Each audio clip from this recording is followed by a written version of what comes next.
Dicen que reformar una vivienda es uno de los procesos más estresantes de la vida de una persona, pero la verdad es que con los conocimientos necesarios puedes hacer que sea una gran oportunidad para hacer de tu vivienda el hogar que tu familia y tú necesitáis.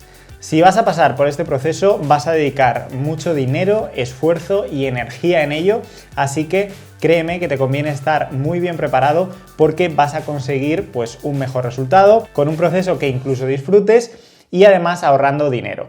Porque los errores en obra siempre, créeme que se pagan con dinero. Así que si te interesa saber cuáles son los 5 errores que veo que más se cometen en reformas y que también ocurren mucho en el mundo de la autopromoción de vivienda, quédate para que no seas tú quien los cometa. Muchos de estos errores además parecen insignificantes al principio, pero pueden transformarse en problemas bastante serios. Y mucho cuidado con el último que os voy a comentar, porque fallar aquí es lo que te va a hacer fallar en todos los demás, así que al final del vídeo te diré cómo remediar. El primer error tiene que ver con los materiales. Algunas personas deciden comprar los materiales por su cuenta para abaratar un poco el precio de la reforma. Estoy hablando sobre todo de materiales de acabados como pues azulejos, electrodomésticos, luminarias, sanitarios y cosas así. En cualquier caso, casi siempre va a haber cosas que acabes comprando tú, así que aquí lo que te recomiendo para ahorrar dinero es utilizar un servicio de cashback como el de Letyshops que patrocinan el vídeo de hoy.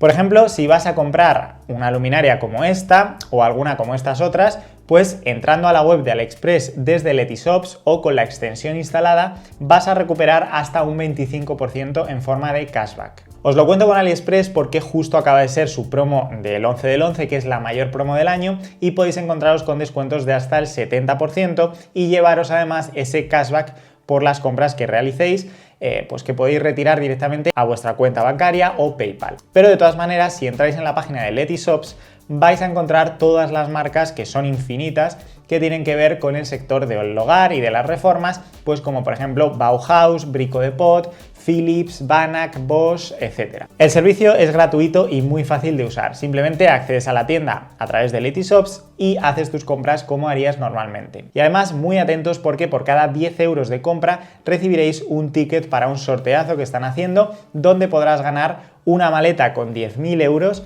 o una de las maletas llenas de regalos o una tarjeta regalo. Os dejo el enlace en la descripción para que podáis registraros y ahorrar mucho más en estas compras navideñas. Suerte a todos y eso sí, si os toca algo, avisadme. Entonces, volviendo a lo que estábamos hablando, me parece una buena o mala opción comprar los materiales por tu cuenta. Pues depende mucho de cómo lo gestiones. La mayoría de personas que lo hacen no se dan cuenta de que están pasando a ser suministradores de la obra y como tal, pues tienen que tener muy en cuenta los plazos de la propia obra y responsabilizarse además pues, de problemas con los envíos, de solicitar las facturas para las garantías, resolver quién va a subir el material a planta, que muchas veces esto no está incluido en el transporte, gestionar devoluciones en caso de que algo venga roto o no funcione, que siempre suele pasar.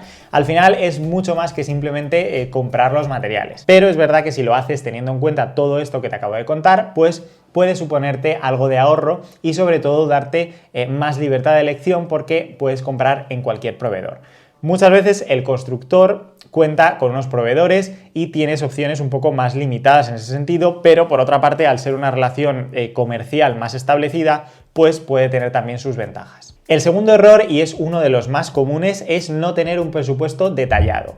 Lo primero es tener un presupuesto previo, personal, de saber cuánto vas a dedicar a la obra o cuánto puedes dedicar a la obra. Normalmente suele estar un poco alejado de la realidad, por eso es importante que en cuanto se tiene el proyecto definido, contemos con un presupuesto desglosado en partidas de quien te vaya a hacer la reforma. De esta manera es más fácil ver en qué se te va el dinero. Si son cosas más superfluas pues, o prescindibles, como por ejemplo alicatar de mármol un baño hasta el techo, o si son temas pues, necesarios, más relativos al confort, como el aislamiento acústico o el aislamiento térmico.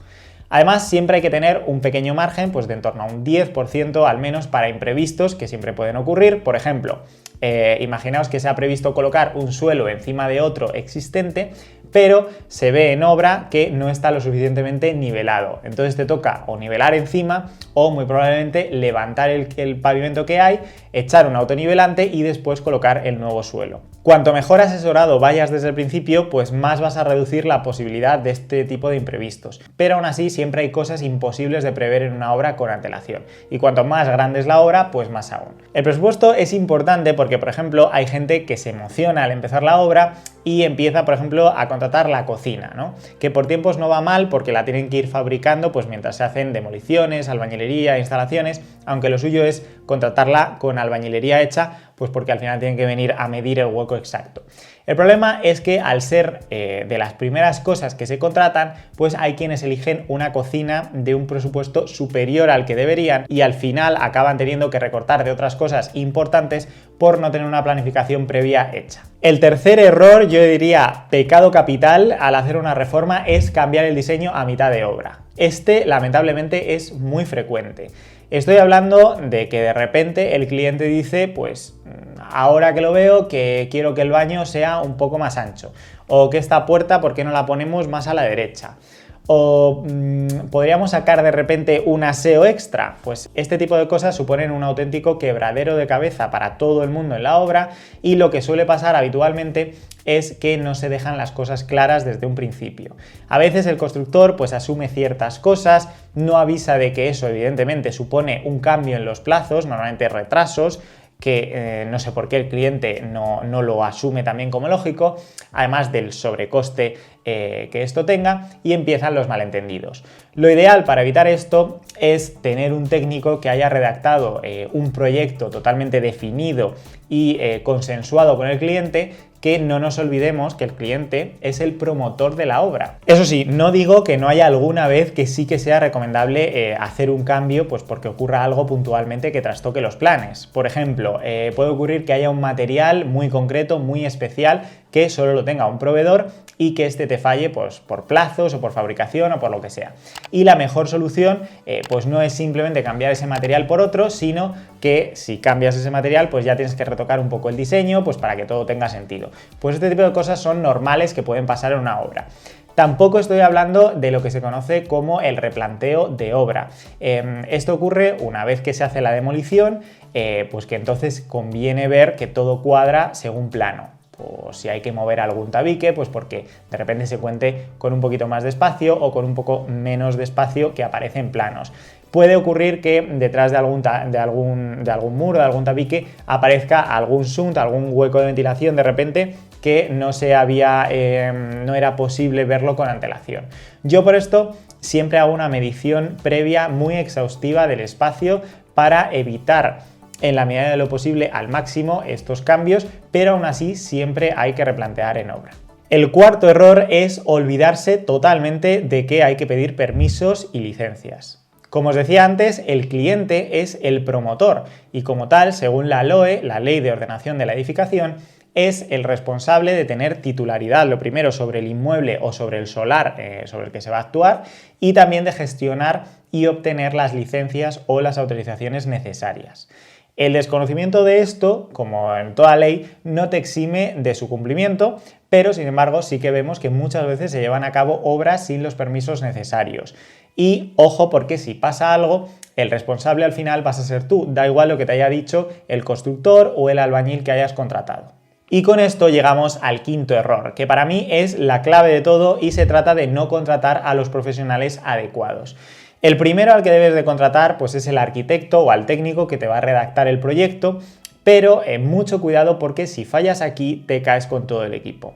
Hay algunos arquitectos que van bastante a lo suyo porque solo les interesa hacer el proyecto que hacen una y otra vez para todo el mundo y cobrar. Y cualquier duda o cualquier cambio que tengas o que quieras hacer, pues va a ser un problema para ellos. Otros arquitectos pues te van a decir que sí a todo durante la fase de proyecto para no confrontar y después te la vas a pegar en la fase de obra pues porque vas a ver que hay cosas que no llegas por presupuesto o que no estaban bien planteadas. También te puede pasar que des con un arquitecto un poco estrella que solo busque pues expresarse con su obra y conseguir unas fotos bonitas para su web o para su Instagram, aunque el proyecto no se ajuste de verdad o del todo a tus necesidades o a tu presupuesto. Yo os aconsejo, y para esto son estos vídeos, para que la gente tenga un entendimiento pues más amplio de todo lo que conlleva un proyecto, os aconsejo que contratéis a un técnico o a un arquitecto que os pueda orientar un poco sobre todo el proceso, que os haga preguntas sobre vuestro estilo de vida para poder diseñaros una casa a vuestra medida, que os oriente sobre los permisos que tenéis que pedir y ayudaros un poco con la documentación, que os ayude con la elección del constructor, que algunos de estos servicios es cierto que a veces van aparte, pero bueno, por lo menos que los tenga, que los ofrezca por si los necesitáis. Pero ya os digo que elegir un buen técnico, un buen arquitecto es el primer paso para aseguraros de que todo va a ir bien. Yo, por ejemplo, desde mi perspectiva de arquitecto, algo que a mí me funciona muy bien es tener buen feeling con el cliente, ver pues un poco que estamos en la misma onda, que valora las aportaciones que yo le hago, que hay entendimiento, que es una persona